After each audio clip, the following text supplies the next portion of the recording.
Okay, guys, in this episode of the This is Raleigh podcast, we're going to take you behind the scenes of our business and talk about the influencing world that we live in, which I know is probably confusing to a lot of you guys. We do have a lot of brands and other influencers and content creators who follow us, so we want to share some of our insights from our 14 plus years of in this space. Actually, now that you just said that, I just realised it's April, and April is our anniversary of when we first started our travel blog back in 2010. So happy 14th anniversary to us. Just hit me then. We're recording this on a Friday. I don't need any excuse to celebrate, but yeah, there's another reason. There's another, especially we've got a great weekend coming with the NC State Final Four. Yeah. By the time you've listened to this podcast, we could possibly be national champions in men's when and we women's. say we, NC State, Right. hopefully in the women's and the men's. That would be history. There have been, I think UConn twice have had the men and the women's both in the final, but they didn't win both. So I think this would be correct me if I'm wrong, but I think if NC State win the women's and the men's, it'd be the first time ever.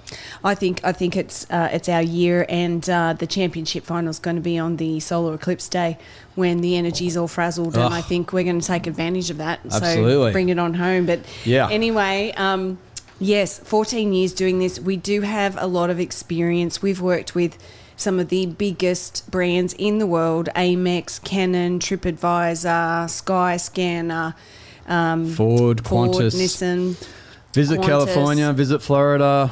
Many domestic and international travel destinations around the world. We've seen and done a lot. We have. So we've, as we said at the beginning, we were in the trenches when no one really knew what this industry was and where it was going.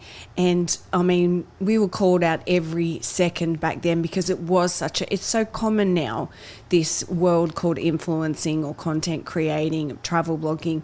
Back then it wasn't. And so we had to fight really hard to prove it was a valuable industry and it could be filled with honest people.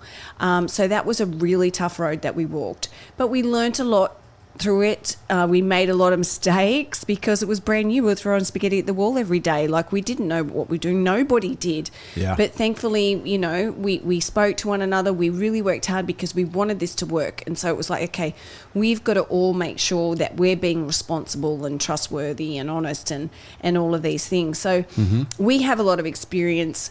We have a lot of knowledge around it. We often speak at events on the topic. We've spoken here in Raleigh at the Chamber of Commerce and various other events.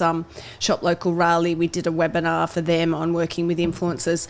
So look, we thought we'd jump out because it is, so many people are unclear of it. And let me just tell you, 14 years doing this, my mother still does not understand what we do. She is always asked, "Are you sure you're right for money, love?" It's like, Mum. No, can you please send some? Hello? Mum, 14 years now. You know where I live. I'm doing okay. I'm waiting for the check. She just does not get it. Yeah, I know it's weird. And then let me say, I don't particularly like the word or term influencer myself. No, we hate it. It sounds a bit cheesy or manipulative, but I have no control over that. It's kind of what the industry has coined it. All we can focus on doing is being good influencers in our community. But because we do all the social media stuff, plus we do blogs, plus we do videos, we kind of call ourselves more of a media company and publishers. We create content, we publish content on various platforms. And I think what we see ourselves as, and I think this is the beauty of this world that we're in, and what makes it so great is anybody can do this, which has its negatives and its good things. But I think what's so great about it is we have a passion and love for something. So we started off with our travel blog, and if you know our history, we've been traveling since 97, lived in 5 countries, traveled over 50. So I know a lot of you know that already. So this travel blog idea was born from that love and passion. It was like, this is our life, this is our expertise. We want to help other people do that. And so that's how we started it. And then because of the pandemic, travel was put on hold, and it was like, okay, time to pivot. Our lifestyle was changing as well, away from full-time travel to being more settled here in Raleigh. So it was like, okay, let's just do it again. We love Raleigh. We have a passion for it. I'm sure a lot of you know. So what we do comes from that. That is the basis of what we're doing. It's not to make money. That's just, of course we want to make money. Of course everybody does, and we're not going to be, shy away from that. And I don't think anybody in life should. I think you all should be making money. One, you have to survive, but also you have dreams that you want to fulfill. Yeah. And two, you have valuable things you can offer to help people. So why not make money? But our drive that comes from it, because what we do may look glamorous, but it is so hard. There's a lot of work, and we don't say that too much because it is glamorous looking at what you're seeing, but it is a lot of work. We want to sort of quit every week, really, to be honest, but we don't, because we love it. Yeah. And we love Raleigh, and we love sharing Raleigh with people. It brings us so much joy when we're walking down the street of Raleigh. Someone will come up to us and say, oh my gosh, we've recently moved here and your content helped us so much. That's why we do what we do. Yeah, well, we're running a business, so that's why we want to make money. Like, this is our full-time. We don't have jobs behind the scenes. This is our full-time business. Yeah. So businesses are supposed to make money. And yeah, if you are new to us, we do have another international travel website, which we started in 2010. And that's called Why Travel Blog, the letter Y. And we called it that because of your why. Like, why do you do anything? And for us, it was like, travel is what makes us feel most alive. And our motto or tagline or whatever you want to call it has always been accumulate memories and moments, not just possessions. So that is what has kept us in business through the dark and very challenging times. It really has. Don't start a blog or a YouTube channel or an Instagram account just to make money, because honestly, you will quit, sooner than you think, because we're going to explain more behind the scenes of what goes into this later on. But yeah, I'm not into this just to make money. I would have quit a million times. And and we've been with so many people who have got an behind the scenes look at what we do. They've been with us as we've been out and about shooting content, and they were like, wow, this is really interesting to see you at work. I didn't realize so much went into this. Yeah. So for one fun example is I can't remember the last time I ate at a restaurant and my food was still warm. By the time you take all your photos and your videos and you're dealing with the kids, like the food is cold. So it's kind of like you can see behind the scenes of our date nights. Not a lot of talking going on. Face this way, smile this way. No. We're being natural. We are being natural, but it does take time to get content. Yeah, it does. But I want to kick things off just with a quick story. Recently, it was insinuated that we only had something good to say about a particular restaurant because we were paid to say it. Yeah. I published a video about 7 breakfast spots in Raleigh to consider. And I just want to be clear that we were not paid to create that video. We were not paid by any of those 7 restaurants. And in fact, we have never been paid to eat at any of those 7 restaurants. We've visited them all several times and paid out of our own pocket. If we are paid to promote a restaurant or an attraction or a destination, we are obligated by the FTC to disclose that. And you'll probably see, on Instagram, you can see like paid partnership at the top, or you'll see ad in the caption or partnership. And we always do that. We're running a business. We're professional. We value our reputation, which is very important, especially online. And I just wanted to clear that up. But if we ever paid, if there's money that changes hands, we absolutely disclose that. And I shared those restaurants because, like I said, we've eaten at them several times. We like the places, we value them, and we like to share them with our community. Obviously, lists of anything, whether it's lists of restaurants, lists of things to do, lists of hotels, is always very subjective. I don't expect anyone to agree with me. And actually, I like hearing alternatives of what you like or what you don't like. It's, we love hearing from the locals. We've always loved hearing from the locals. But just wanted to clear that up that, no, we don't just say things for the sake of saying things, because like I said, we value our reputation. It's important to us, and we disclose when there is a paid partnership involved. Yeah, exactly. And we wouldn't have been in this industry for 14 years if we didn't, because that stuff gets kind of noticed quite quickly, and it's hard to build a community around dishonesty, although it does happen.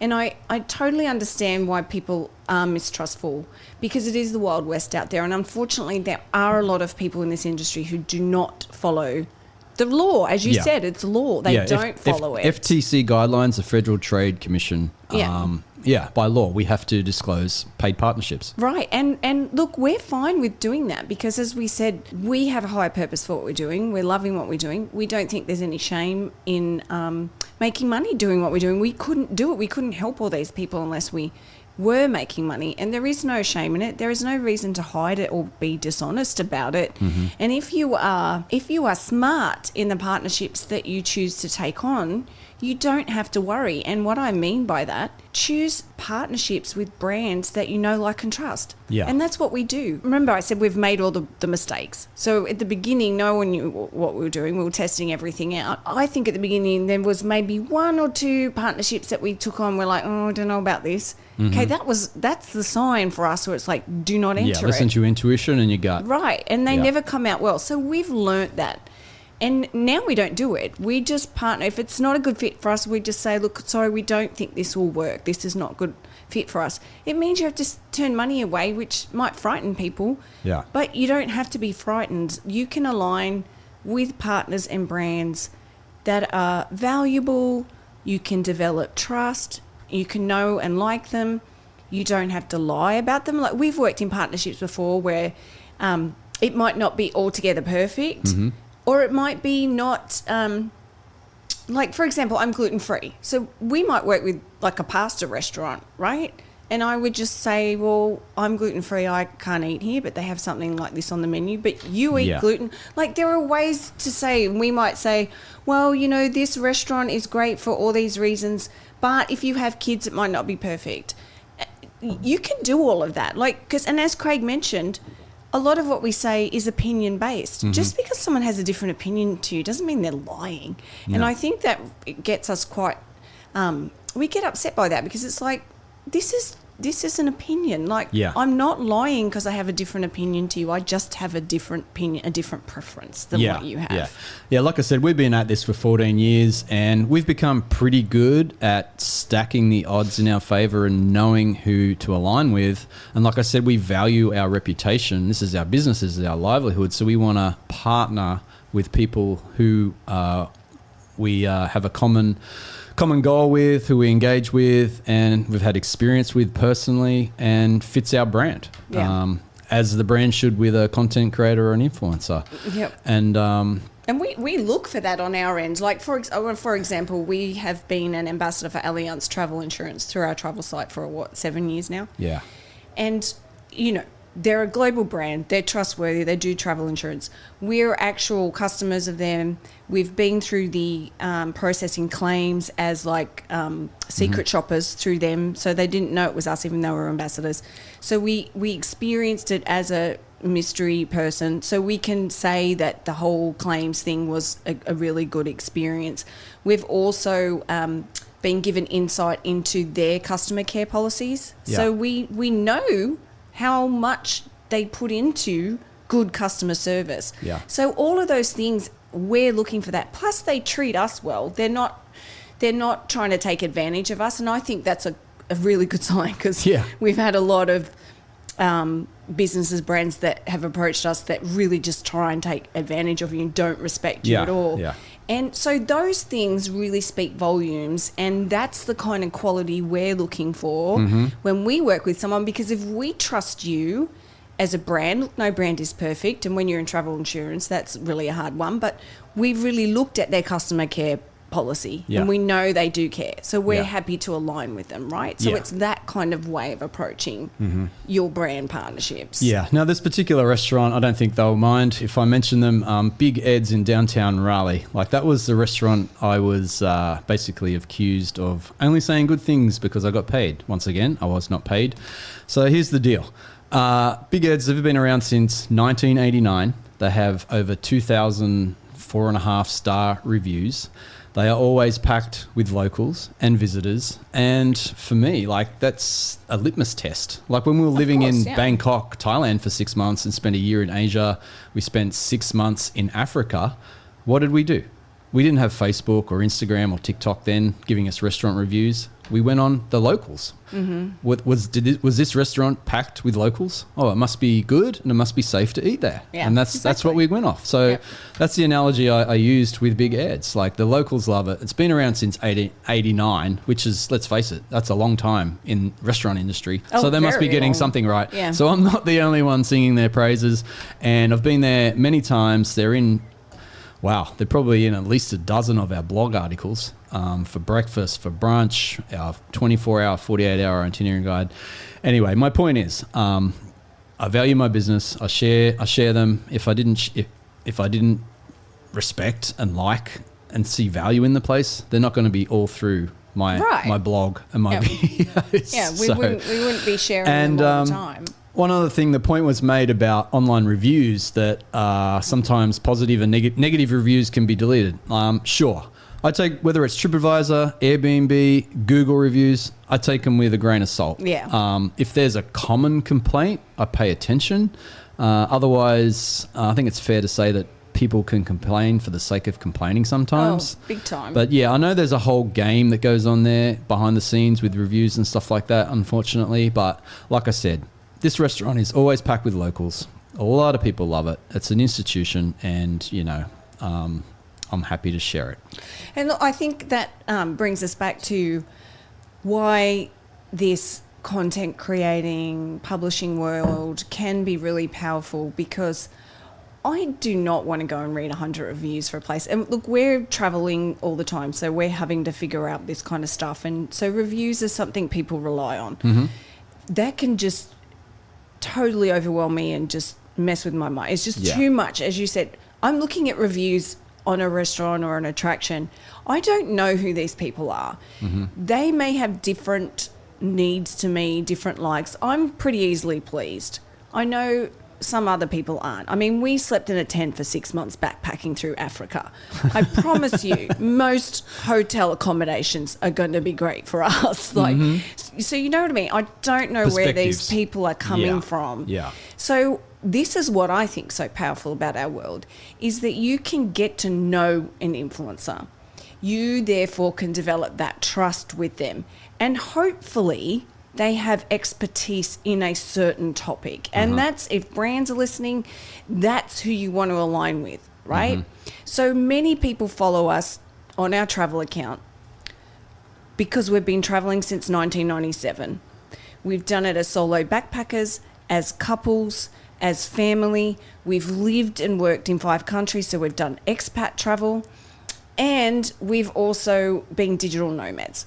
And we still travel now, even though we're settled in Raleigh, right? So we are experts at it. Plus, people know us. They know that we love to hike. They know that we love to kayak, go outdoors. They know that we love festivals and beaches and great restaurants, local farm to table food. So all they can bypass all the reviews. They can just come straight to us, because if they resonate with who we are as people and what we like, and they know we have that expertise, then when we say something is great, they can trust that it is. That's the same with our Raleigh site, right?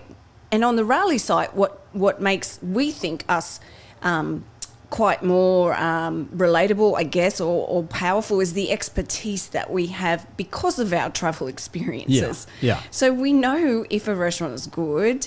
And foodies, obviously, if you're a foodie, then follow a foodie, because they're going to understand food so well. Yeah. We understand experiences really well. We understand being able to go into a destination and have a great time. We know, we're experts at that.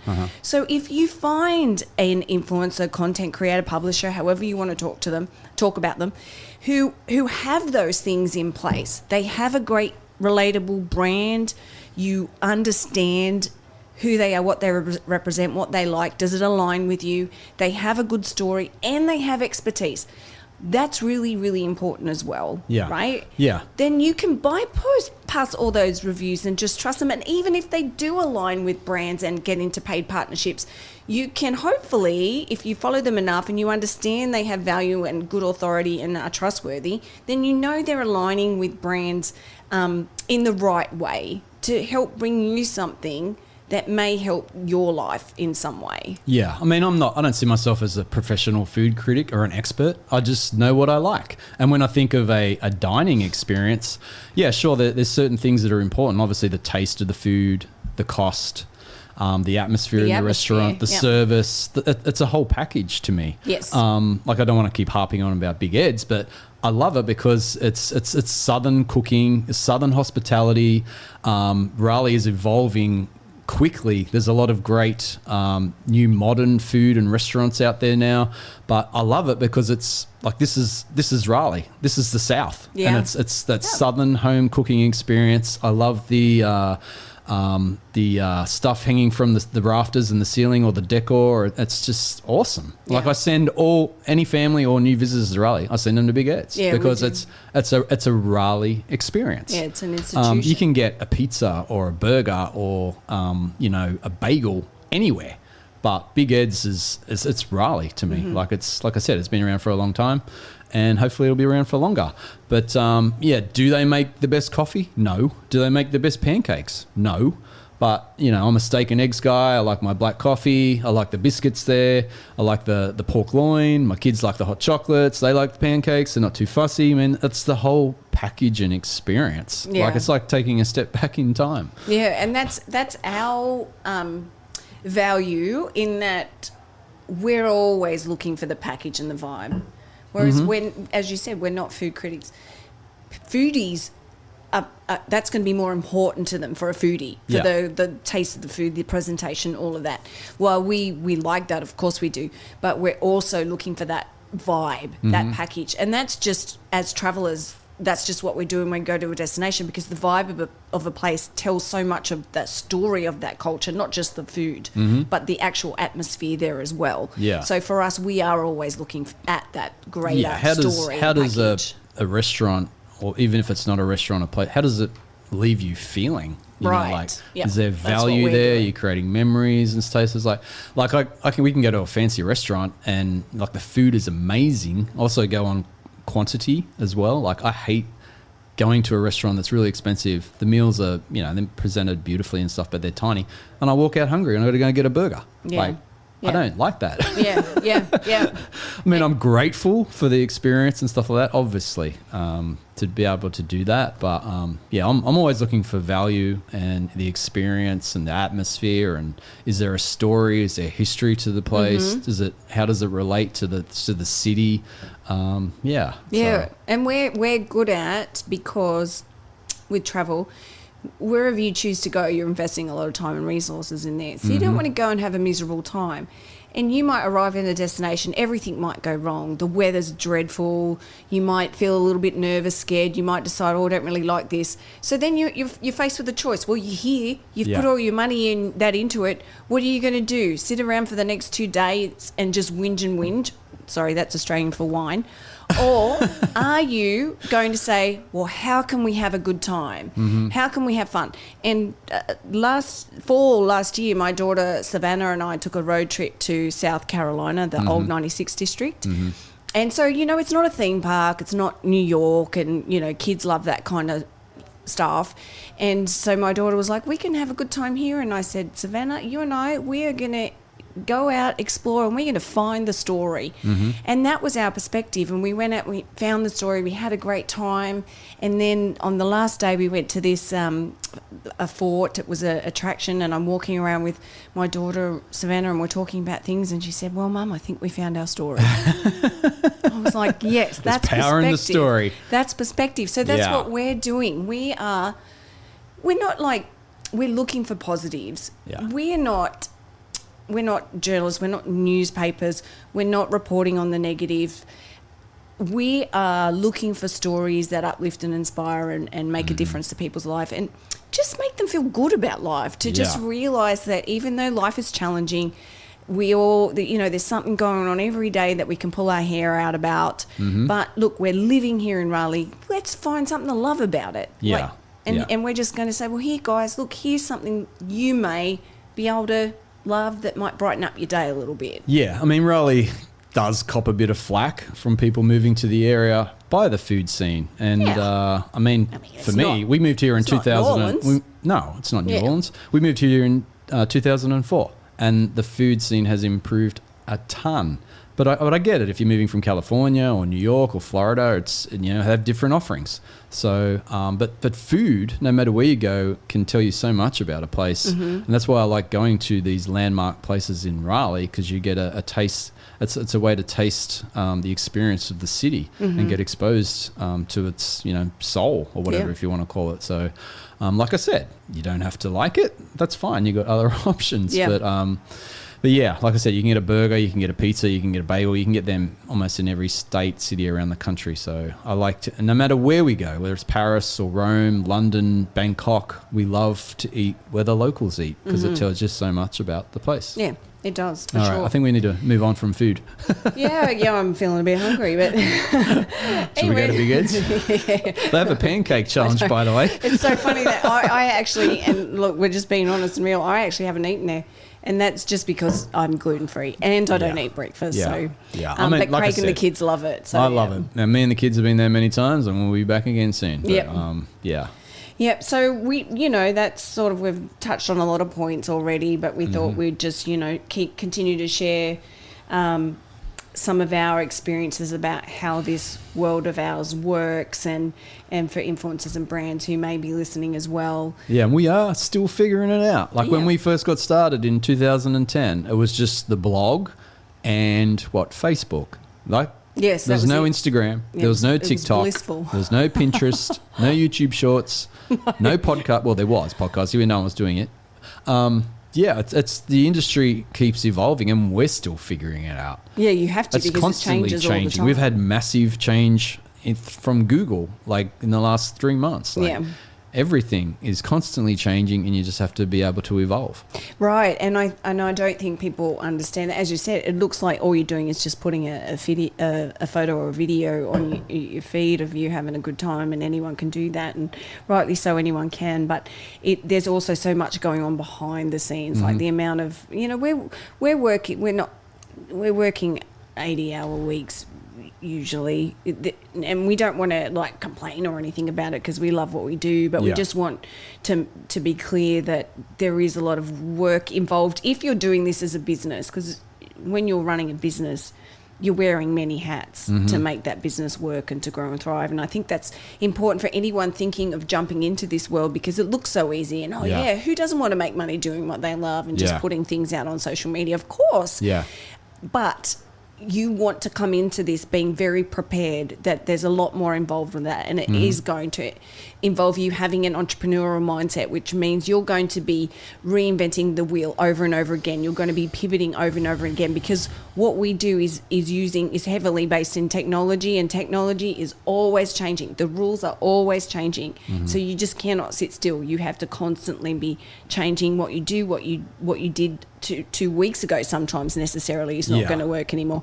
I know at the moment Craig mentioned the whole Google thing has changed, and there's a lot of discussion on about SEO and etc. Because we have the blog, this is something that we have to deal with, and we just lost a lot of rankings, but we're not running a business based on Google search. We have a lot of other things going on there, but it's a part of what we do. And someone just put in a Facebook group all these things that you can go and do now to fix old posts. And I was like, we have over 2,000 posts on our site. That was the first thing that popped into my head. Yeah, if I had 10 blog articles to update, that's fine. But when you have over 2,000, I'm like, where do I even start? It's so overwhelming. And then they'll change the rules again in 3 more months. In 3 months, it's like you're constantly chasing your tail. And so that's why we keep saying, don't build a business based upon an algorithm. If you're building a business like just hacking SEO or hacking Instagram algorithms, you're always one update away from failure, always. Because those algorithms, one thing's certain, they're going to be changing them all the time, and they're changing them in favor of themselves, right? Not you, which is fair enough. That's their business. They own the platform. So doing this means being creative to constantly evolve and come up with new ways to bring in audiences, to create community that's not wholly relying on algorithms. And one of the problems we see over and over again in this industry, which does bother us, because as I said, we were here 14 years ago when no one was doing it, and we had to fight hard not no fight. one, but no, but I mean a lot less people. Less, sorry. Sorry, you know what I mean. Yeah. But we had to fight the fight to prove that this was valuable and there were honest people in it. And what's happening now is because of these algorithms are choking everybody. We see it over and over again. We've been in it long enough. It's easy to pick out. People are just buying likes, buying followers. And that's what happens when you build a business purely based on hacking an algorithm. Look, we get it. We understand it. Everybody wants to make money doing what they love. Everybody wants to have success. Everybody wants to feel like the work they do is valuable. We understand that more than anything. But the shortcuts are not sustainable. And then there's the greater thing to worry about is, how do you really feel about yourself when you know that you're cheating?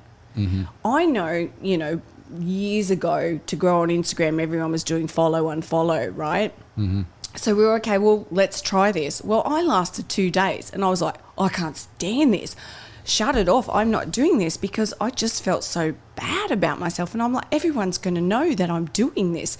And it's just like, it just doesn't feel good for us to do those kind of things. But I think it's really important for people to understand you don't have to go and buy likes. Like you can build a sustainable business. You can create a community around something you love and your expertise and your value in that without taking these shorter cuts. It's a longer road for sure, but it's a more valuable, more sustainable road. And you're going to end up having more quality relationships. And I think it's important for people to understand as well, to be wary of that people are buying likes. And if you're a brand partnering with someone, that's not a good thing. If you're partnering with someone thinking that you're going to get a certain amount of reach in return, you may, but it might not be authentic. Yeah. I mean, it's funny. Like you said, we can pick it easily. I think most people can pick it easily. Unfortunately, a lot of the agencies are the only ones that apparently don't know. But, honestly, like I'd rather have, whether you're writing about food or you're creating content about the outdoors and trails, history, whatever it is, like I'd rather have 100 raving fans than 10,000 people who are not engaged. They're not your target market. They're not the brand's target market that's potentially looking at you to partner. And there's so much more power. Like we get caught up in the metrics, and I understand it. I do my too. Like you compare yourself to others. Yeah. Or they have more followers than me, or they got more likes than me. It's like it could even be bots. It might not even be real. We're all human. It affects daily. Honestly, like what's it when you compare comparatitis. Yeah, I can't say it. I'll let you speak it. But no matter what it is, whether we're playing sport or business or parenting, we're always comparing ourselves to others, and it's so easy to get caught up in that. And these apps are designed to feed off that, like that. Give you that dopamine hit. Oh, you got so many likes or comments and stuff like that. It is so hard not to get caught up in that world. It's so hard. It really is. And I get it, especially when there's money involved and it's your business. It's even harder. It really is. Yeah. But yeah, like I said, I would rather have 100 raving fans who are going to sing you from the rooftops and share you with their friends or their family than 10,000 people who might engage with one of your updates once and you never hear from them again. Yeah. There's way more power in that, I feel. Yeah, there is. And I really do think that, as you said, agencies aren't getting it. They're focused on checking off boxes and looking at metrics. And we would like to encourage people to start looking at it in a different way. And the partners that we work with now do, thankfully, look at it in the way that we think is where the value is. And that is aligning with content creators that have a great brand and a great story and expertise and connection. So connection to their community. And that doesn't necessarily have to come by 10,000 likes. It can just be meaningful conversations in the comments. And that might even only be 10 comments. It doesn't matter. Yeah. And looking at how targeted their audience is to who you're seeking. So, it might not be a good idea if you're... Relevancy, right. That's key. That's so key. How relevant is this content creator or Instagrammer or TikToker to your product or service and their audience? Right. How relevant are they? If they're a fashion person who lives in Cincinnati and have 2 million fans and they come to Raleigh, is that necessarily going to be someone you want to work with? Because out of the 2 million fans, how many of them are going to be related to a business in Raleigh? Like, that's sort of how you have to think. Well, there was that story, one of the Kardashians, wasn't it, by Yes. a resort in the Bahamas or the Caribbean? Mexico, I think. Or Mexico, or somewhere. Luxury resort. A luxury resort. We heard that one of the Kardashians was paid a lot of money to go to to stay at this hotel, and they ended up with basically no bookings because most of the Kardashian people are just interested in what's she wearing and what's going on with her life. So, and my point about that is the biggest numbers is not always best. No. Like, she could have 100 million followers, but you could send someone to that hotel that has 5,000 followers and the ROI would be much more powerful because the people that follow this particular person are relevant. They're going to travel there. They're interested in travel. Like, don't just look at the numbers. Relevancy is so key. Yeah, and it is the story that the influencer will tell in their creation, the content creation, and the relevance and their expertise. I know we're currently working with a travel destination, and it's been really great working with them because we have just come on doing our thing as travel creators, creating a story that's unique and relevant to our family, and then of course to those families following us thinking of going to this state. And they're not focused on the metrics over everything else. They're focused on our content creation and the story we're telling. And what they're doing now is they're taking that content that we have created and they're putting their own advertising spend behind it to target the people they're trying to target. So they're expanding our storytelling, our community reach, and expanding it further for our unique story to reach further. So it's less about, well, how many numbers do they have, and let's get them to create content so that we can reach their X number of followers. It's how can we work together where you as the expert, the content creator, can create some relevant personal stories that we as a travel state tourism department couldn't, and then we can expand and get that story out more to people. Just clever ways that you can work with brands in that way. I always see people getting it wrong all the time. Like there's a men's store, a local men's store, 100% men's store I was building a relationship with, and they decided their thinking was, well, we're going to go with a female influencer. I'm like, that doesn't make sense. Really?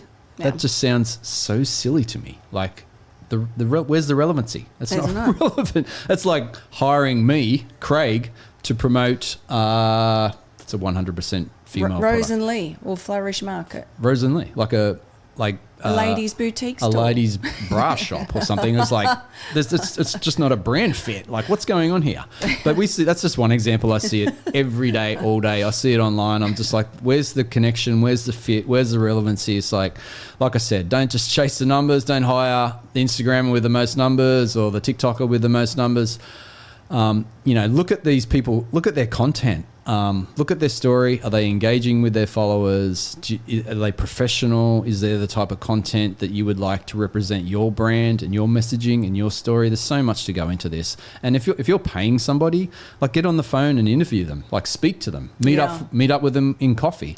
I mean, if it's just a $50 transaction, like, you probably don't have to go that far. But if you're putting some serious coin into a marketing campaign, get to know that person, like, because again, it's amazing. You'll see so many people online, whether it's TikTok, Instagram, blogging, YouTube, and we'll meet them in real life, and I'm like, wow, is that you? Like, you are so totally different.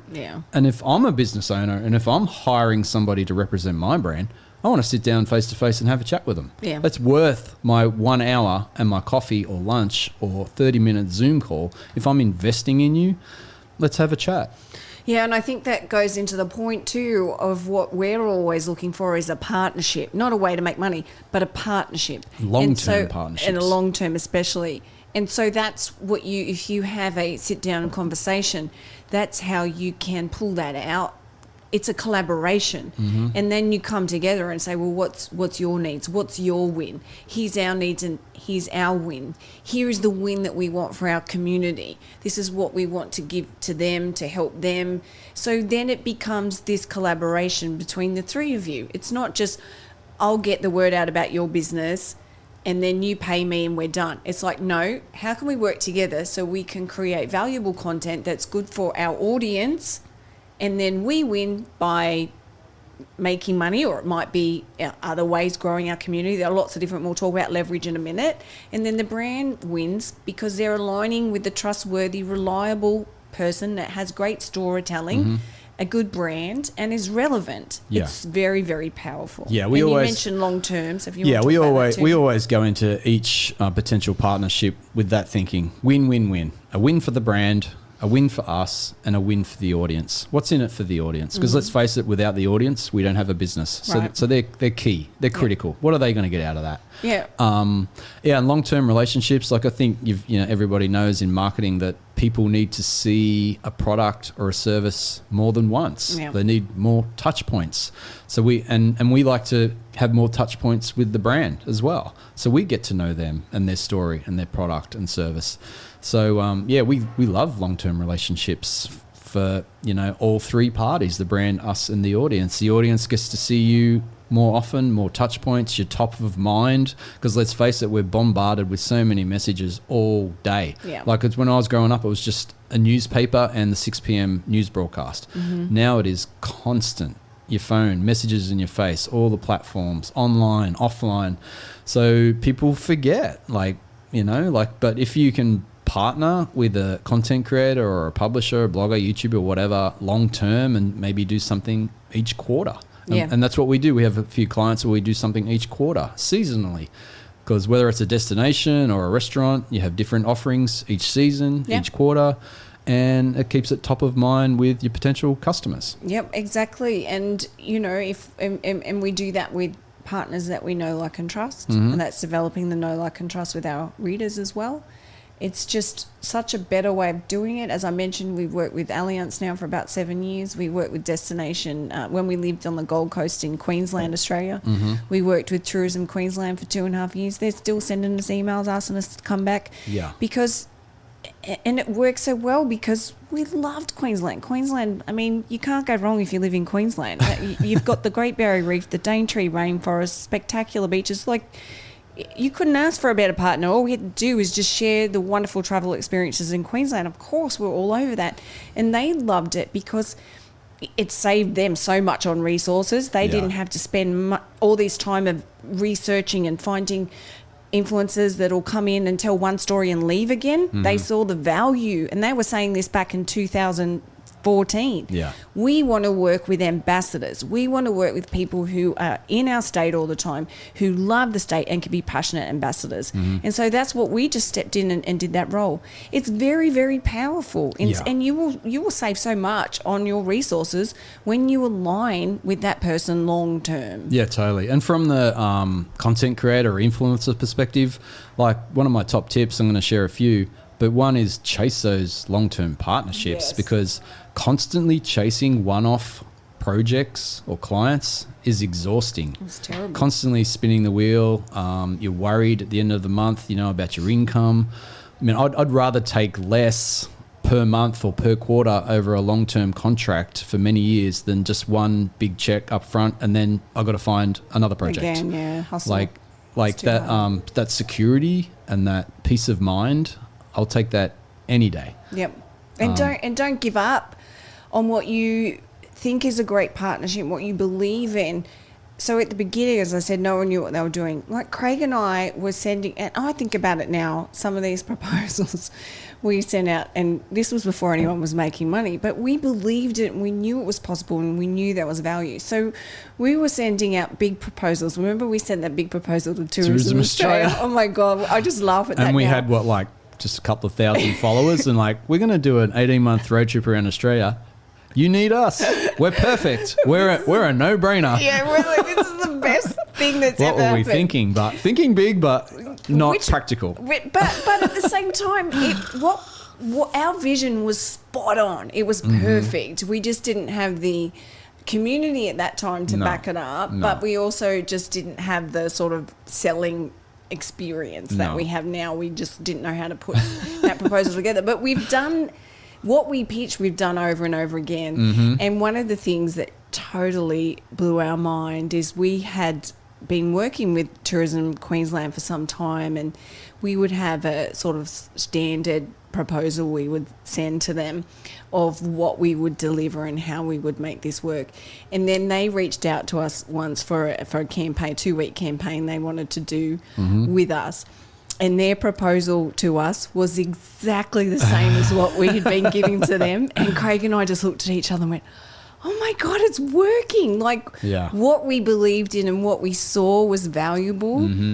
At the time, we were like thinking, throwing spaghetti at the wall. We don't know what we're doing, honestly. We don't know if this is going to work or not. But to have that brand then come back to us and giving a proposal to us of our exact deliverable, the way we crafted our deliverables and the way we saw value in this partnership, for them to come at us with that, it was like, okay, finally, we're on to something. Like we've figured it out. Oh boy, you're bringing up so many memories. I'm going to go down a rabbit hole here, but I think this one's relevant and important, like for content creators or influencers. Like so many people say, don't work for free, don't work for free. And I totally get that, but I think it depends where you are in your business journey. Yes. And we worked with Ogilvy PR, one of the biggest PR companies in the world when we were living in Australia.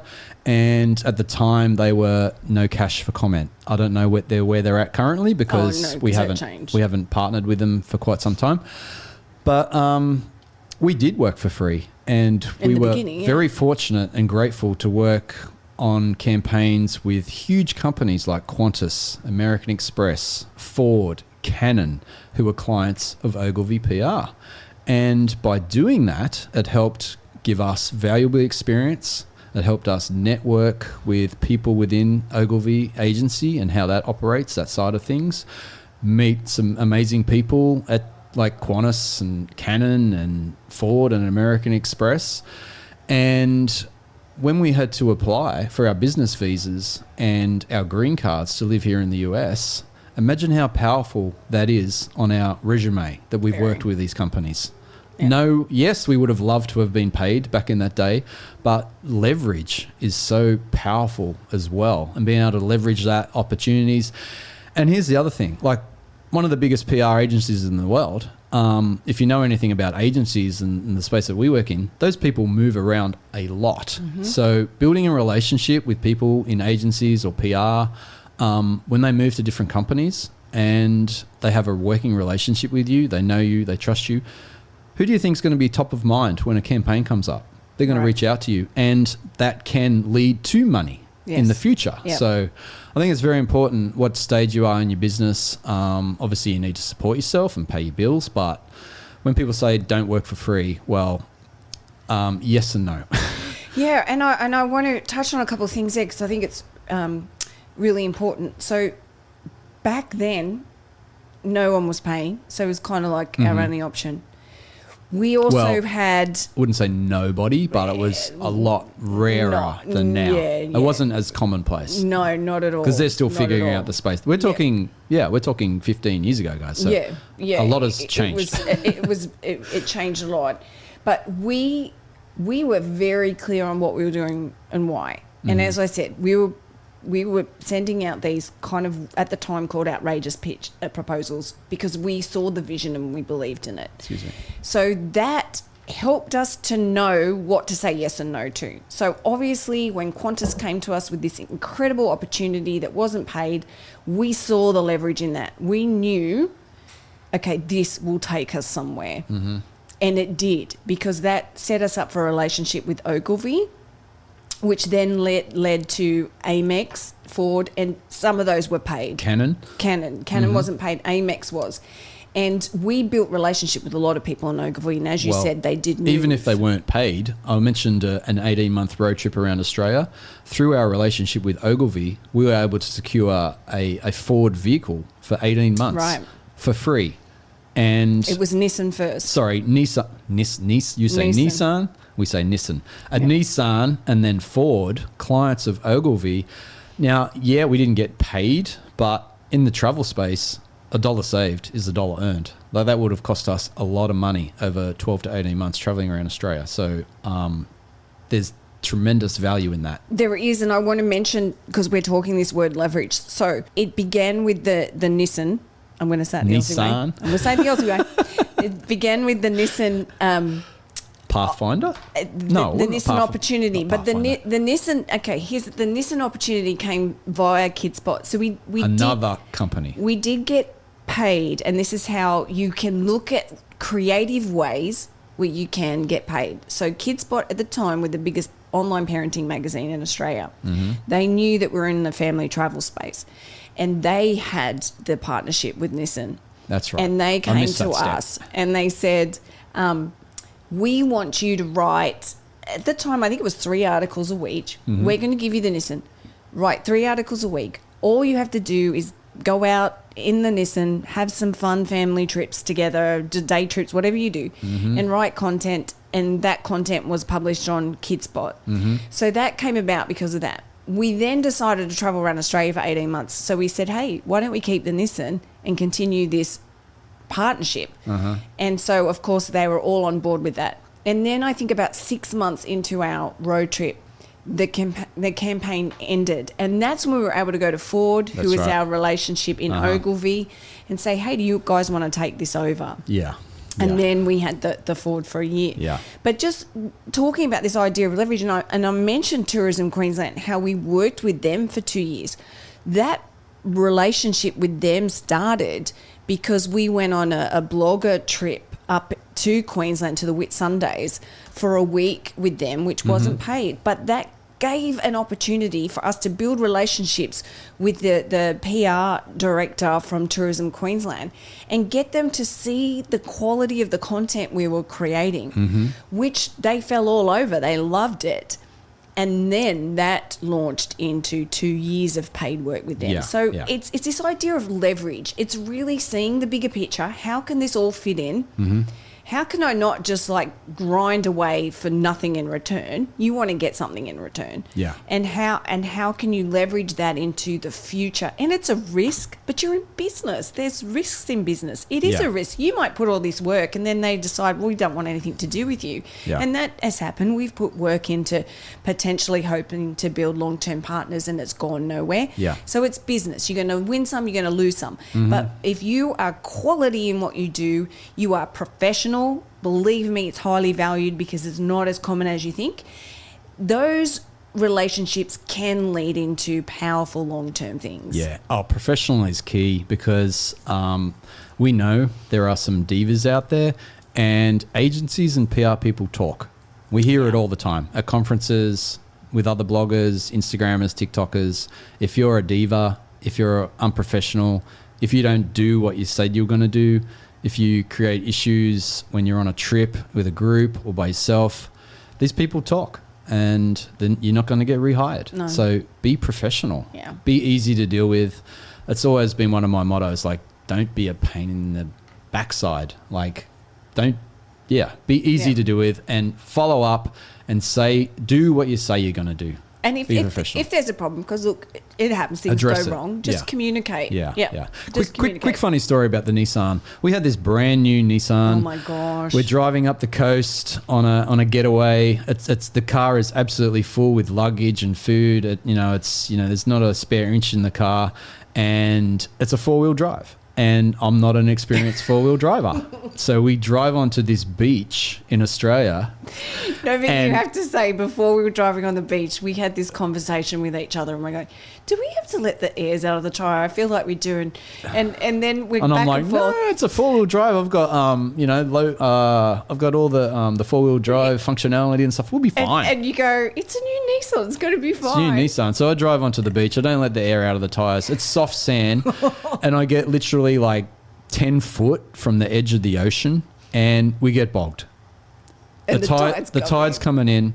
It's sunset. It's getting dark. And I'm spinning my wheels and just digging a bigger hole. And I'm like, oh my God, what are we going to do? I have this brand new car and we're on the east coast of Australia. And I'm like, I'm having vision. Even our car. There's no one around. It's not our car. It's miles long beach. There's no one around to help. The tide's coming in. I'm having these visions of, we've got this car and it's going to float away over to New Zealand. How am I going to explain this to Ogilvy and Nissan? I'm an idiot. It was terrifying. Anyway, so I got out of the car, I unloaded as much weight as I could, and I could see a beach fisherman like probably 2 miles up the beach, and I just started running. And I ran and I ran. I'm exhausted, running in soft sand with all my clothes on. And I got up to him, I was like, dude, do you have a winch or a rope? Man, I'm bogged. Can you tow me out? And I was like, and he was like, yeah. Anyway, I'd start heading back. But meanwhile, another four-wheel drive had drove onto the beach to meet you guys. Because we had our two young kids in the car as well. I'm just panicked. Yeah, and they were crying, and I'm trying to settle them down, and I'm laughing and crying at the same time. Oh, boy, that was so stressful. But anyway, the guy ended up having a winch, and he towed us out and ended up being fine. But what a disaster that would have been. We have never driven on the sand again without letting the air out of the tyres. No, Rookie Craig. Four-wheel driver, but now, it doesn't matter how brand new your four-wheel drive is. You got to. It's not going to float. No, it's not. Oh dear. So you can have things go wrong. But BTS behind the scenes. We've got a lot of stories we could tell, but I just had to bring that one. Yeah, up. that was a funny one. I'm so grateful that car didn't float away. Mm-hmm. That was funny, but yeah, I think we've really shared the value of what we're doing here and what other people can do as well. The opportunities are incredible. There is so much value in this relationship for all parties involved. There really is. But it has to be done right, and it has to be done honestly and creatively. You have to be willing to pivot and think of new ways of doing things all the time. But honest conversations, I think, are really important. I think really finding that win-win-win is super important. And just being, upfront with your community, following the regulations, just being honest with the content that you're creating, aligning with the right partnership so you can be honest and authentic in your content creation. I think it's all about what you do before you put that content out. It's really important. Yeah, maybe finish up with a few tips for content creators and influencers, and from the brand perspective. If you want to get into this space as a content creator, as an Instagrammer or a TikToker or a blogger, I always say to people, like, be online 2 years from now. Like it's like any business. It takes time to build your brand, build your audience before you can monetize things. And from a brand perspective, do your due diligence. Like if you want to pay somebody to represent your brand, have a conversation with them, meet up with them in person, ask to see their analytics and their demographics. Case studies. Who have they worked with? What are their previous experiences? What are their skills? Are they good at photography? Are they good at styling food? Are they good at fashion? And like I said, the analytics, you can ask them, like, where does their audience live? Do they live in the Triangle? Do they live in North Carolina? Is it mostly female? Is it mostly male? What are their age? What are their incomes? You can get all this from Google Analytics. You can get some of it from Instagram Analytics. Like if you're going to investing serious money into a relationship, do your due diligence. Don't just hire somebody for the sake of hiring and ticking off that box. And I think also, where else have they been featured? I think that's a powerful one that's overlooked. Other traditional media talking about, have they been on TV? Have they been on radio? Have they been in other publications? Have they won awards? Right? All of this stuff points to credibility. And I think that's so important. You want to align with credibility, and it's easy, as we mentioned, it's easy to buy likes and to fake things. But you can't fake being featured on like Fox Business, for example, right? So look for that kind of stuff. The Today Show, like, Travel and Leisure and stuff like that. Right. But and if you're My Carolina, and if you're a brand or a PR person or an agency, like, follow that influencer, engage with that influencer, see the type of content they're putting out, how they communicate to their audience, get to know them. And if you want to hire them, like, and here's the other thing, like, we get so many brands and stuff that have come to us, but they've never engaged with us. They've never shared our content. They've never reached out to us. We don't know anything about them. Like, why would we want to partner with them also? Yeah, and I think that's also very important to think about because, look, we understand that not everyone has budget to pay influencers. And obviously that's really important to us because, as we mentioned before, if we're not making money, we don't have a business and we can't help our community. But there are multiple ways that you can form a partnership that may have some benefits. And we spoke about that when we first started. At Qantas and Tourism Queensland started off without paid things. So there are so many ways. And that's the conversation you want to have with the influencer. How can we help you win? Because a win for us is monetary, but it also could be growth for our channels because that ends up being monetarily returned to us down the road. Yeah. It might be leverage into other opportunities. For example, I've spoken at TBEX, which is the biggest travel blogging conference in the world. Last year I went and spoke in Greece. It wasn't paid. But I could leverage that opportunity. I went to Greece. I did a bit of travel. I created content.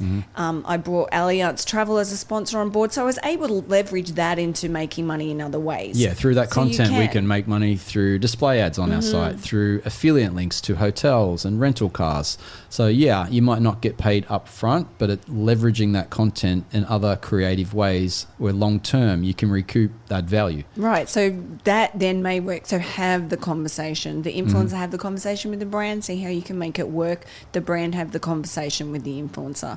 But it's important to have that conversation. Don't just kind of go, well, I don't have budget, so then it's just kind of dead in the water. Like have the conversation and see if you can work together with an arrangement. But don't go to the influencer and say, I want you to come to my restaurant, try food and create a 90-second reel and promote it to your audience.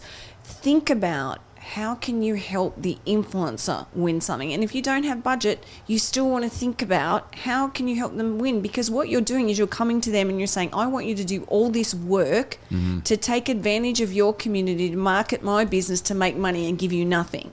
Yeah. Well, that's just going to fall dead. You need to give them a win. Yeah, I want to elaborate on that. Of course, we are very grateful to be offered to eat at a restaurant or experience a drink at a particular establishment. Very grateful for that and grateful for, be able to create this business and live that lifestyle, of course. But as you mentioned, time, it creates time. Like there's time to drive to the establishment. There's time to the experience, and then shoot the content, edit the content, market and promote the content. There's several hours, if not 5 or 6 hours wrapped up in that. What other industry can you hire somebody for 5 or 6 hours in exchange for a $50 meal? There's got to be a fair value exchange there. Totally. Once again, let me elaborate. Very grateful for the opportunity. I know there are people that would love just to have a meal put on their table. I'm not, ignoring that at all. Very, very grateful for the situation. There's a lot of work that comes with that. I'm talking we're running a business now, and it's called marketing, and I would hope that most businesses have a marketing budget. It's like, 101, business 101. Yeah. We have a marketing budget and, we love to support local. Yes. And we want to do that all the time. But we have hard decisions to make, and any content creator, influencer, or anyone running business has to make hard decisions, what to say yes or no to. Yeah. And no matter in our work, in our business, no matter, we're faced with, okay, we want to say yes to the things that are going to help us grow. And we're just getting inundated all the time. And we have to make that decision, and we have to say, well, if we say yes to this, it's going to hold us back and keep us stuck. Yeah. So we have to be very strict with what we say yes or no to. I mean, I'd love to be able to go out all day long and just promote everybody, but that's not going to help our business, which then doesn't help our community because we die and now we can't help anybody. Yeah, no, like you said, we love to support local. We've been singing Raleigh's praises since we first moved here in 2004. Yeah. Always supporting local. Yeah, love to support local. But you hear it all the time from the destination or local businesses. Support local, support local, support local.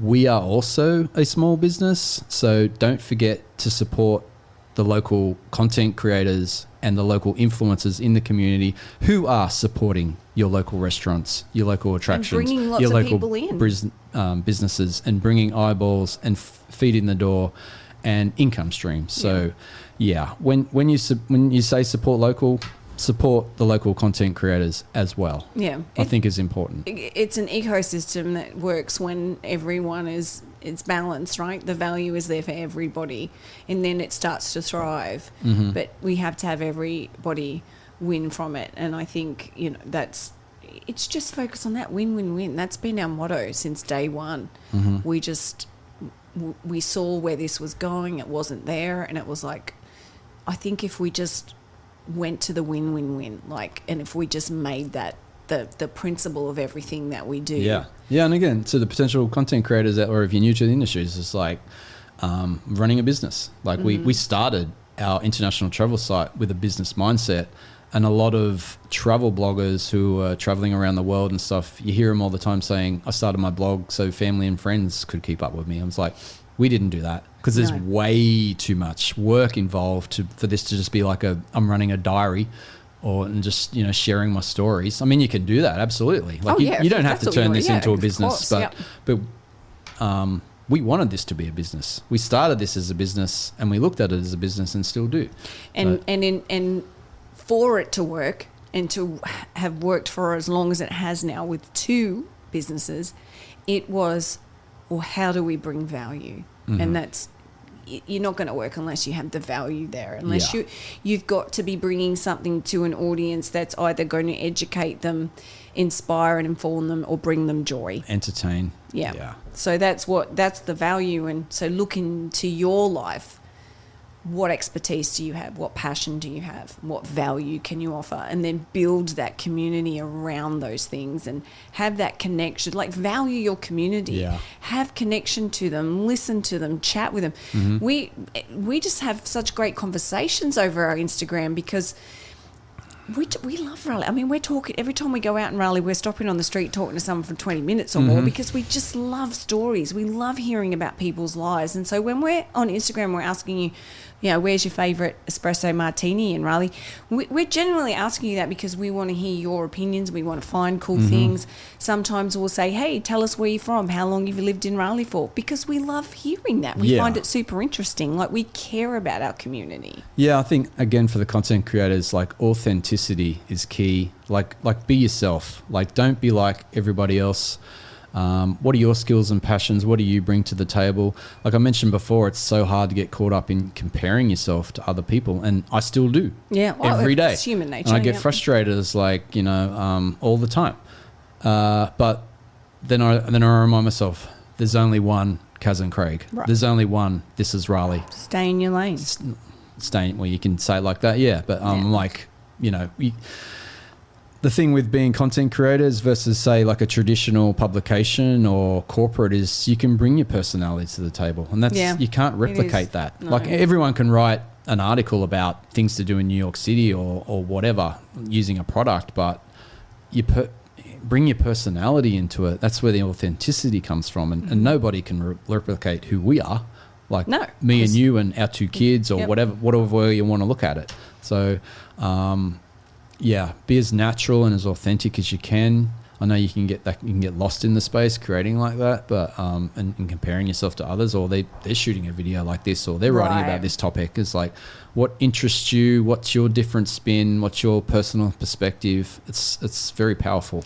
Right, and jumping on the trend bag, we do not jump on any trend bag. Sometimes we have. Sometimes most of the time we haven't. We just don't have energy to do it, to follow, to keep on top of it. And it can work. I'm just saying, don't put all your energy into that. I know a friend of ours, Helene In Between, she's just in this last year gone from 250,000 followers on Instagram to 500. And she said 500,000. 500,000, sorry.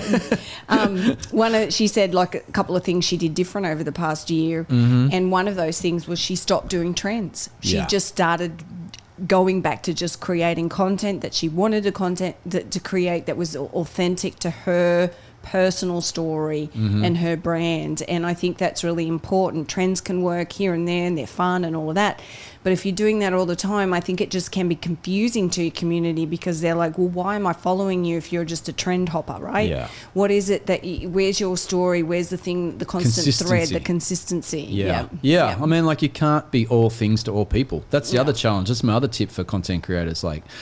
Being on every platform is exhausting. There's only so many hours in the day. and months in the year. Like, you know, to be on every social media network, like Instagram, TikTok, Threads, YouTube, blogging. Man, like if you're a small team like us, like that's hard. You can't be all things to all people. So find your what platform do you enjoy the most? What type of content do you enjoy the most? You might not hate video. You might hate, just like doing photography or writing articles. Like, figure out where you want to put your energy and focus on that. Otherwise, like I said, you want to be online for at least 2 years. And if you're just doing something for the sake of doing it, you're going to quit. Yeah, you will. You want to do something that's sustainable. Build a business that's sustainable.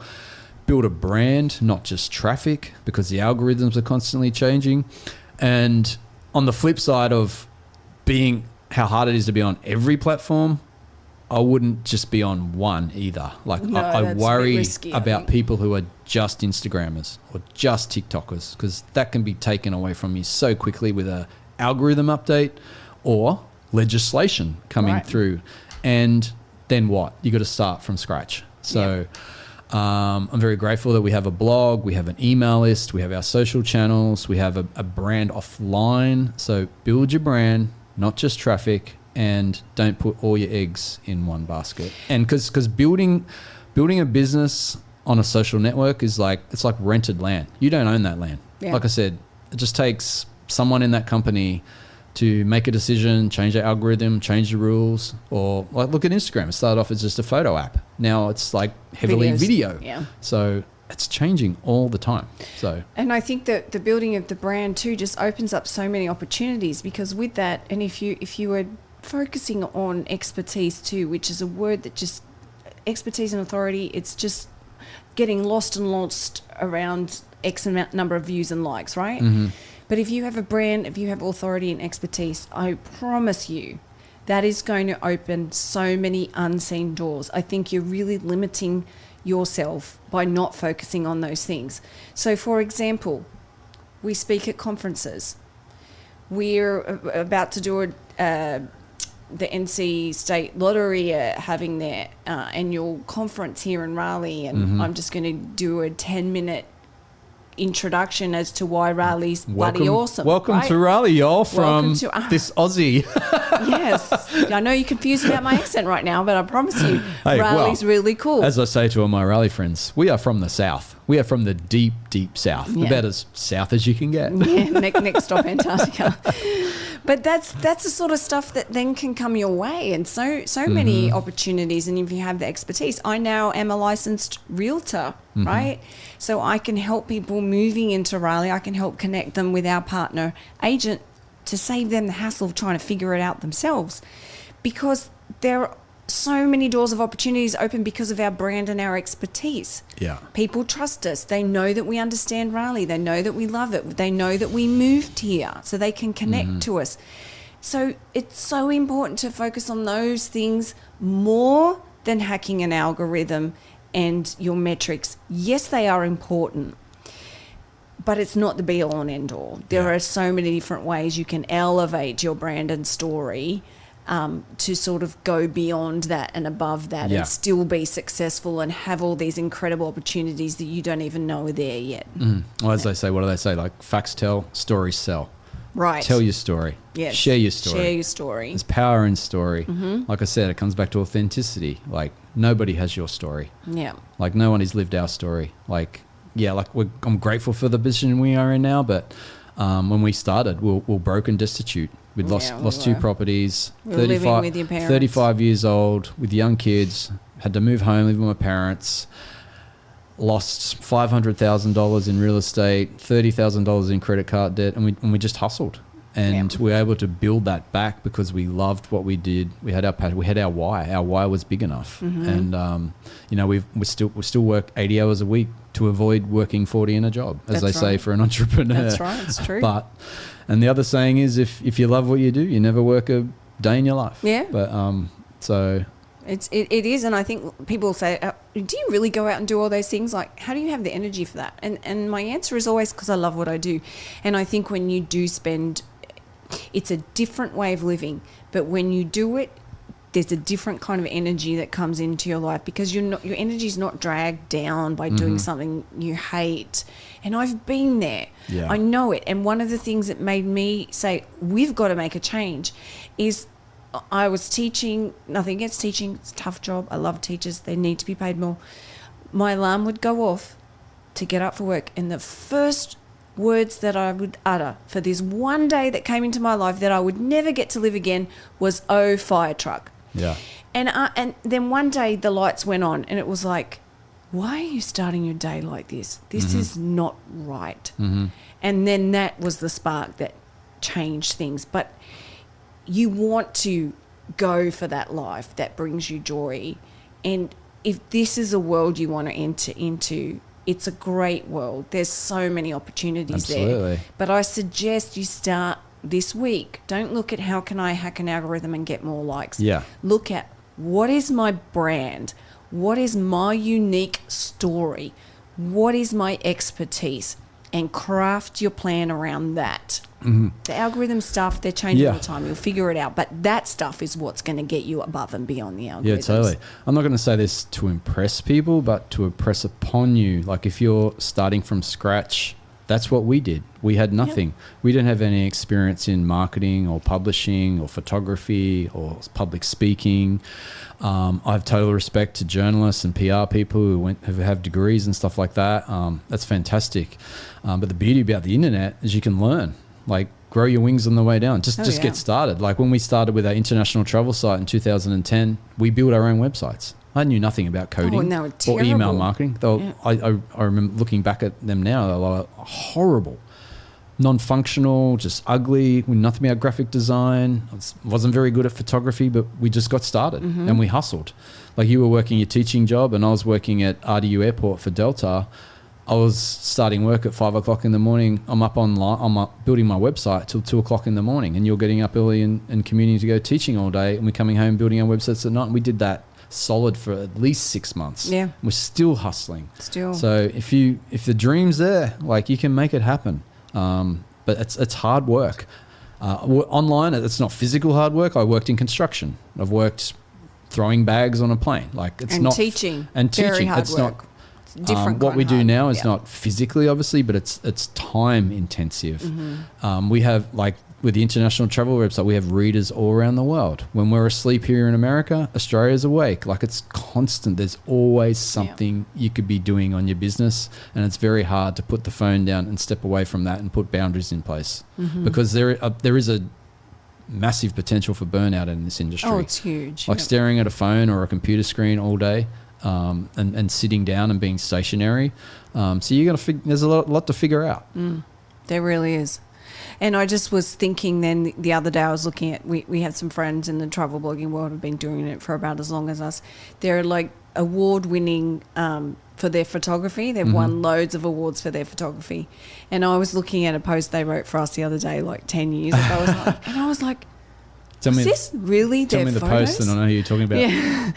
Peru. And I'm like, I'm like, really? I'm like, I can't believe it, because now, as I said, they win awards for their photography. Their photography is amazing, but that just points to the fact that you can start out like they started out not being award-winning photographers at all. No. And they've grown into that. We started out, I taught, but I didn't know how to speak. You loved writing, and you loved journaling, so you had the passion for the writing side of things. And I loved taking photos and more traveling around and stuff. But as far as skill set and that goes, like I don't call myself a photographer or a writer. I call myself someone who travels and take photos. And I looked at because we are obviously always updating our posts. Oh man, and some of our earlier posts, and I read them and I'm like, I cannot believe I used to write like this. This and is videos terrible. or photos is like, but you evolve. Like you learn the skills, the gear gets better, the technology gets better.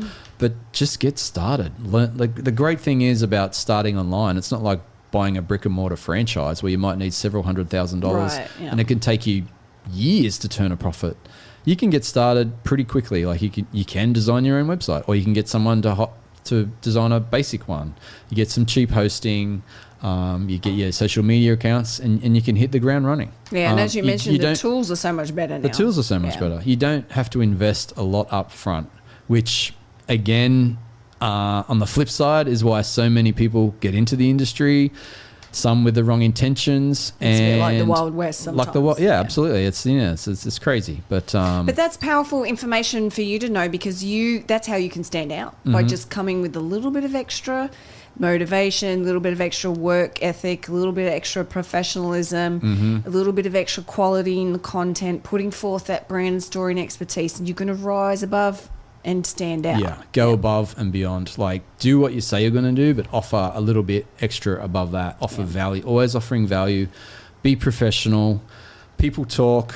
They value reputation. I mean, the brand or the PR or the agency, they got to report to other people and so make them look good. Yes. How can you make them look good? Right. Well, we always go into every initial outreaches like, what does it look like to success to you?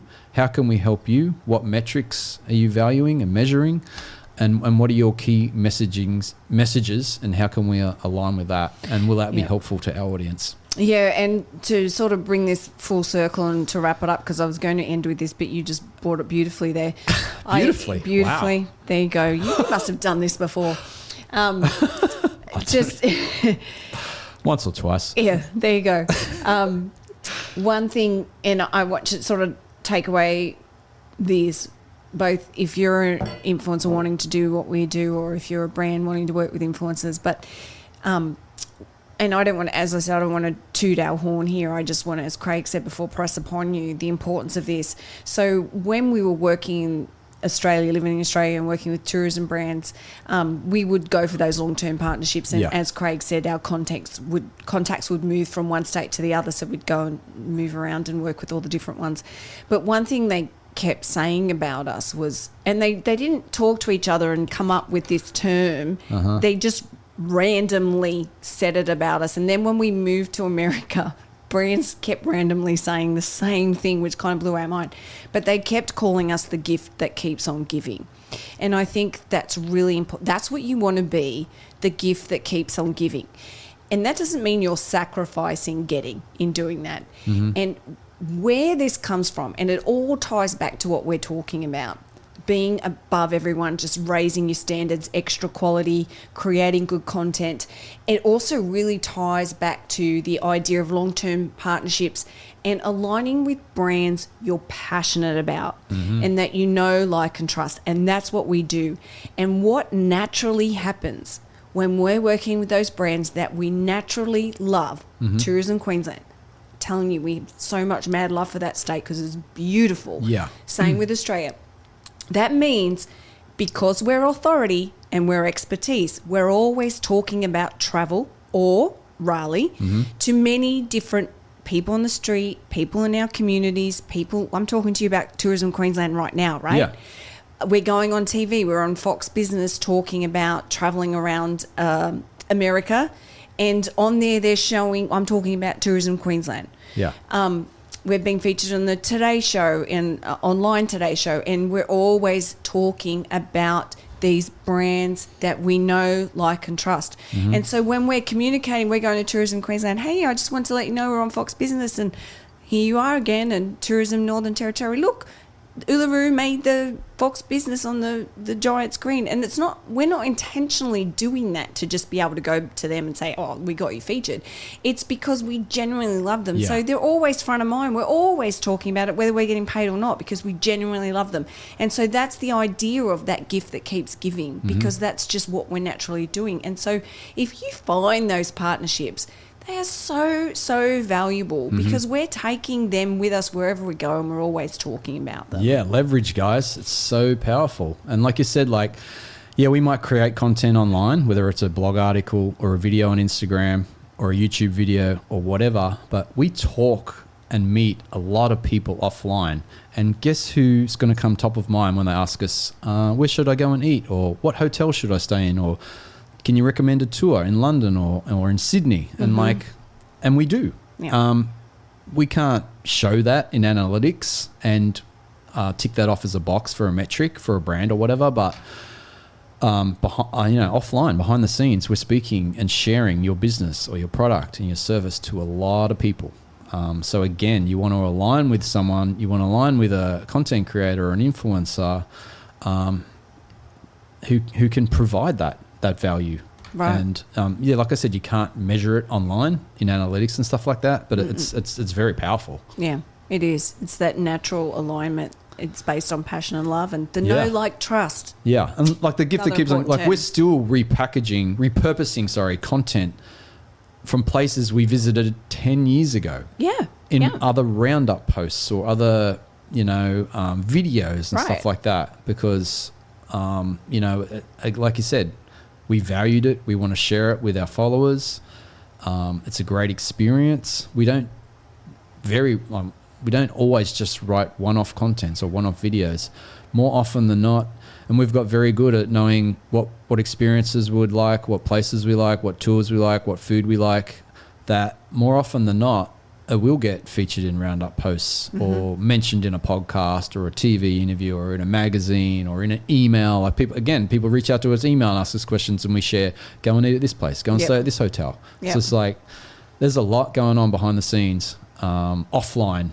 Almost, not as much as online, but a lot. Yeah. So there's a lot of ways you can share value. Yeah, totally. I mean, we were in Europe last summer. Oh my God, nearly a year ago. And we've created so much content on that Europe trip. I've just published another 2 posts this week on Florence and Rome. And I think we've published over 30 pieces of content on that one Europe trip. Yeah. And that's just the value of aligning with someone who is that expertise and cares about quality content and creating content they know will offer value and help to a reader. Yeah. You can extend that for a long time and be that gift that keeps on giving and giving. Yeah. It's very, very powerful. Yeah. And from a brand perspective, I want to throw this in, but if you have somebody who creates some content for you, like third-party validation is so powerful. Like share that content on your social platforms, link to it, put it in your press page, whatever. Like it's somebody else shouting about your business other than you. That's very powerful. Yeah. Like, and their followers are more inclined to trust it than you promoting yourself. Yeah. So, if you hire somebody or you partner with somebody, like share their content. Yeah, really. Like that's comment so on it, engage with it, link to it. Like help us help you. Yeah. It is. It's just such a powerful and thing. Unfortunately, it doesn't always happen. No. And it's frustrating. It's such a simple thing to do, and you just miss that step. Like creating the content and publishing it that's not the end. Promotion and marketing is key. It's like it's like everything. Like who cares if you have the best house on the street if no one knows about it? Yeah, right. They're not going to know. Yeah, so you've got to share that when someone's talking promotion about you. And marketing and sharing about you. Third-party validation. Engage with them, follow up with them, and have a discussion and see how you can do it better next time. Yeah, exactly. And if you're paid to work with an influencer, share their content anyway, because they're offering a creative way of looking at your business, one that you hired them to do because you obviously can't bring that perspective into it. Or you don't have the skills. Right. Yeah. Share it. Say, look at this cool way they've represented my business or told a story about it. It's so powerful to share that. But yeah, wow. I think we've covered a lot. We could probably talk for another hour and a half. We have lots but we'll of have to say that for another time. Hopefully we're not just waffling, and hopefully we've added a ton of value for content creators out there or from brand perspectives. But if anyone's got any questions, we're an open book. Shoot us a direct message, shoot us an email. All our links and stuff, contact information will be in the show notes. So I think we're pretty easy to find online. Yeah. And we always do our best to reply as soon and as often as possible. Yeah, we do. And share this with anyone you know who might find it valuable. But we're still learning. As I said, the industry's constantly changing. We're still learning. We still get frustrated and we still want to quit. We get it. We're human. There's people behind our accounts here. There's people behind our emails. We cry, we laugh, we want to quit. Yeah. We go through all the emotions, all the feels. So you're not alone. Reach out. If we don't know the answer to something, we know someone who probably does. Yep. But we're going to keep doing this because we love Raleigh. We love helping you love it. Our why is big enough. Our why is big enough. So keep talking to us. Keep sharing your tips. Truly, that really does stop us from quitting. If we know we're making a difference, if we know we're helping bring joy into your life in some form. Oh, you get those emails of we've helped somebody move here and settle in, or we've helped somebody find a special restaurant for their 25th anniversary. Right. Those little things bring us so much joy and keep us going. It's Because honestly, so often it's like doing this podcast, like it feels like we're just talking to ourselves. And then we'll get people come up to the street and it's like, I'll listen to your podcast about such and such topic. That was so helpful. Thank you. Yeah, and that's when we go, well, maybe we should keep the podcast going. Or let's see a video on YouTube or Instagram, or read one of our articles online. It's like, people are always watching and learning and listening, and it brings us so much joy that we can help and provide value. And if we can save somebody time, if we can save somebody money, we can save them stress. That's a win for us. Yep. Well, we appreciate you. Thanks so much for listening. We do. And if you see us out and about anywhere, please come up and say hi. We love to meet everybody on the street, lovely locals or people from out of state, out of country. Well, we've always done that, even before we started this 20 years ago. We love to talk to the locals. Like, we spend so much time online. I prefer to talk offline. Yeah, for sure. All right, guys. All right. We'll see you in the next episode. Time for a coffee or a meal or something. Yep. We're going out to celebrate the NC State win. Yes, Woo! that's right. Go Pack. Now you got to win. Yes. All right, guys. Wolfpackers, bring it home. Bring it home. Let's party. I'm ready for a party. We'll see you in the next episode. Thanks, guys. Bye. Bye.